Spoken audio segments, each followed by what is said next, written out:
हाँ बउआ लोग, हम लोग घनमूल पढ़ रहे हैं, क्यूब रूट देख रहे हैं, ठीक ना। आज इसका लेक्चर बउआ है दूसरा है, लेक्चर बउआ है दूसरा है।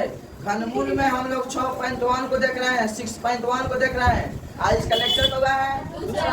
आज सोच रहे हैं इसको दुइयो क्लास में समाप्त कर दिया जाए, ठीक ना। कल एगो पढ़ाए थे और नहीं पढ़ा, एगो क्वेश्चन बनवाए थे 1 नंबर, ठीक ना। आज 2 नंबर 3 नंबर 4 नंबर 4 कर दिया है, उसको देखा जाएगा, ठीक ना। पहले ही सब क्या किया है, हल कर दिए हैं, फिर सोल्यूशन कर दिया है। लेकिन तुम लोग को देखिए समझा रहे हैं, एगो क्वेश्चन बताएंगे तो तुम लोग को सब समझ में आ जाएगा क्या है, कुछ नहीं है। बहुत बढ़िया सवाल है। और जब जब हम क्लास को लेकर आते हैं, एक मोटिवेशन के साथ आते हैं, फिर से मोटिवेशन के साथ आते हैं। मोटिवेशन देखना क्या है, मोटिवेशन जो है तुम्हारा जिंदगी के बारे में है, तुम्हारा जिंदगी यानी लाइफ के बारे में है। जिंदगी में कुछ फैसले बहुत सख्त होते हैं बउआ, जिंदगी में कुछ फैसले बहुत सख्त होते हैं और यही फैसले जिंदगी का रुख बदल देते हैं। समझ गया सब हुआ? यही जब फैसला होता है ना, जिंदगी का है ना रुख बदल जाता है, रुख बदल जाता है। इसी के साथ हमारा जिंदगी के बारे में, लाइफ के बारे में हम लोग लाइफ के लिए मोटिवेशन के साथ हम लोग इस चैप्टर को शुरू करेंगे। वह सबसे छोटी संख्या ज्ञात करें जिसे निम्नलिखित संख्याओं से गुणा करने पर पूर्ण घन प्राप्त हो जाए। मतलब इसको बताना है पूर्ण घन कैसे हो जाएगा। अगर गुणा करने पर बताना है क्या चीज से गुणा कर ले जाए, पूर्ण घन नहीं है, इसको पूर्ण घन बनाना है। तो क्या करना है, पूर्ण घन बनाना है। देखो कैसे बनेगा हुआ। जैसे हमारा 320 है, क्या है 320 है, तो 320 को हम क्या करेंगे बाबा, 320 को एलसीएम निकालेंगे, क्या लिखेंगे एलसीएम निकालेंगे। तो दूसरा आएंगे ये कितना देगा 160, एंड दूसरा आएगा 80 दूनी, एंड दूसरा आएगा 40 दूनी, ठीक ना। कितना दूसरा 20 दूनी, देखा जरा कितना देगा 5 देगा, ठीक ना। तो यहाँ लिखेंगे 2 गुना 2 कब है 1 2 3 4 5 6, 1 2 3 4 5 6 पहले से लिखा हुआ है, लिखा गुना में 5 लिखा गया। अब देखो हुआ, अब देखो 1 2 3 मतलब घनमूल का मतलब होता है पावर 3, रूट में 3, और वर्गमूल का मतलब स्क्वायर इसका होता है क्यूब, मतलब क्यूब यानी पावर 3, क्या होता है पावर 3। ध्यान दो 2 का पावर 3 करेंगे, 3 को छड़ेंगे, 2 का पावर 3 आएगा, बचेगा 5, बच गया 5। अब देखो होगा 5 बच गया। इसमें क्या चीज से गुना कर दे कि हमारा पूरा जो है ना पूरा पूर्ण घन बन जाए। मतलब क्या चीज से कौन सी संख्या से गुना कर दे देखना है ना जब हमारा पूर्ण घन बन जाए। तो 5 से है 5 है ठीक है, तो पूर्ण घन तो है, पूर्ण घन तो पूर्ण घन है, वो है या नहीं है सोचना। लेकिन यहाँ 5 के पावर x है, 1 है, 1 है कि नहीं। यहाँ 5 के स्क्वायर जोड़ देंगे, अगर गुना कर देंगे तो क्या हो जाएगा 1 का पावर m गुना 1 का पावर m, 1 का पावर m परसेंट पावर जुड़ जाता है गुना में, तो 5 का पावर 3 नहीं लगेगा, बोलना 3 लगेगा। तो 5 के स्क्वायर कितना होता है 25 होता है, बताइए। तो वही लिखेंगे 320 में 25 से गुणा करने पर परिपूर्ण घन बनेगा। बोल समझ में आया कि नहीं आया कि नहीं आया, आगे ना। उसी तरह तुम्हारा 243 है, तो 243 का वर्गमूल निकालेंगे, लघुत्तम निकालेंगे, लघुत्तम निकालने पर तुम्हारा आया कितना आया 3 गुना 3 गुना 3 गुना 3 गुना 3 5 बार 3 आएगा, तीनों। तो फिर इसी को क्या किया क्यों का गुना लगाएंगे, तो यहाँ 1 2 3 ये होगा, यहाँ 1 2 होगा। इसमें क्या चीज से गुना करेंगे जब हमारा परिपूर्ण घर बनेगा। तो यहाँ 3 का स्क्वायर है, देखो पावर 3 के पावर 1 से गुना करेंगे तो नहीं बन जाएगा। तो यही 243 में 3 से गुना करने पर परिपूर्ण। बोल समझ में आया कि नहीं, इसमें कौन डाउट नहीं है, बनेगा ना बन जाएगा ही, कुछ नहीं है इसमें। फिर उसी तरह तुम्हारा ये है, फिर इसी तरह ये है। एक बार है वह छोटी से छोटी संख्या ज्ञात करें कि जिसे निम्नलिखित संख्या से भाग देने पर भागफल प्राप्त, भागफल जाना है ना एक पूर्ण संख्या बन जाए। क्या इसमें क्या चीज से भागा देंगे कि हमारा जाना है ना पूर्ण घर बन जाए। उसमें क्या कर रहे थे और गुणा कर रहे थे, लेकिन इसमें क्या करते हैं भागा करना, क्यों ना बाबा। तो 256 का हम लोग क्या करेंगे लघुत्तम निकालेंगे, क्या करेंगे लघुत्तम निकालेंगे। लो ना निकाल लेते हैं, निकाल लेते हैं लोग।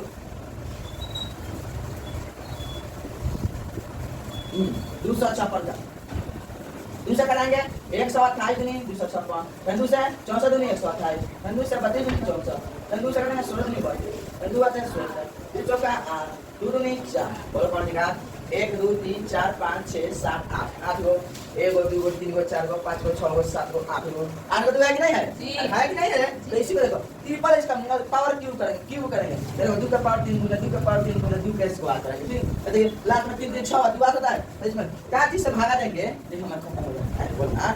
तो देखो हम इसको क्यूब है फॉर्मूला का बोला तो हला ही है, मतलब इसको हटा देंगे तो नहीं बन जाएगा रे, इसको हटा देंगे तो परिपूर्ण घन बन जाएगा। तो इसको कैसे हटेगा, कैसे से भाग दिया जाएगा 4 से भाग दिया जाएगा। 2 का स्क्वायर 4 होता है तो 4 से भाग दे देंगे, 2 का स्क्वायर से भागेंगे तो हमारे सबसे कट जाएगा। जब हम देखो ना 2 का पावर 3 गुना 2 का पावर 3 गुना 2 का स्क्वायर है, इसमें 2 का स्क्वायर से भागा देंगे तो गलेगा, और 2 का स्क्वायर से 2 का स्क्वायर 2 का पावर 3 बन ना गया परिपूर्ण।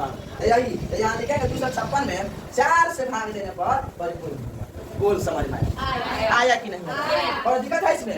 उसी तरह इसको बनाएंगे फिर 5 गुना 5 गुना 5 गुना 5 गुना 5 50 25 50 625 50 25 50 25 50 625 और 625 50 3125 होता है। फिर होगा गुना करना पर तुम्हारा कितना आ जाओ, पावर 3 हो गया और पावर 3 हो गया। ठीक है, ठीक। इसमें क्या चीज से गुना कर दे, क्या चीज से गुना कर दे तो 100 खत्म हो जाए। 5 के स्क्वायर को खत्म कर दिया जाए 25 से हम भागा देने तो नहीं खत्म हो जाएगा रे। 5 के पावर 3 गुना 5 के स्क्वायर, अब आता है 5 के स्क्वायर से भागा देने तो खत्म हो जाएगा 5 के पावर 3 और गुना बन जाएगा। बनेगा कि नहीं बनेगा? कुछ है इसमें? कुछ नहीं है। तो इसी तरह से हम हल कर दिए हैं। आप लोग इसको छपछपा लीजिए, जल्दी से छपछपा लीजिए। हाँ बाबा देखिए 4 नंबर क्वेश्चन में समझ लीजिए तो जल्दी से। आगे से बनाया हुआ है। देखिए निम्नलिखित घन संख्या को उसके क्रमागत विषम संख्याओं के योग के रूप में लिखे। घन संख्या दिया है, यानी घन दिया है, उसका क्रमागत लिखना है विषम संख्या के योग के रूप में। मतलब लगातार, क्रमागत मतलब होता है लगातार, विषम संख्या को जोड़फल के रूप में लिखना है। और सबसे पहले होगा यहाँ 2 को 2 गुना 2 गुना 3 बार लिखाएगा कि नहीं लिखाएगा? लिख देंगे और इसको गुना करेंगे 2 दूनी 4 नहीं 8, कितना हो जाएगा? 8 जाएगा। यानी 8 को है ना 8 है ना, तो ये 8 का मतलब लिखना है, 8 को लिखना है जो विषम संख्या। तो n का मान तुम्हारा इसमें से 2 हो गया। क्या हो गया होगा? 2।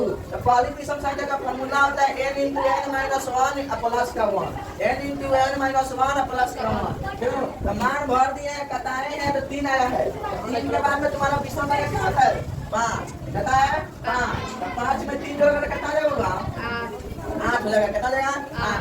इतना ही तुम्हारे इसी को जोड़ के रूप में व्यक्त करना था। देखो क्या करना था?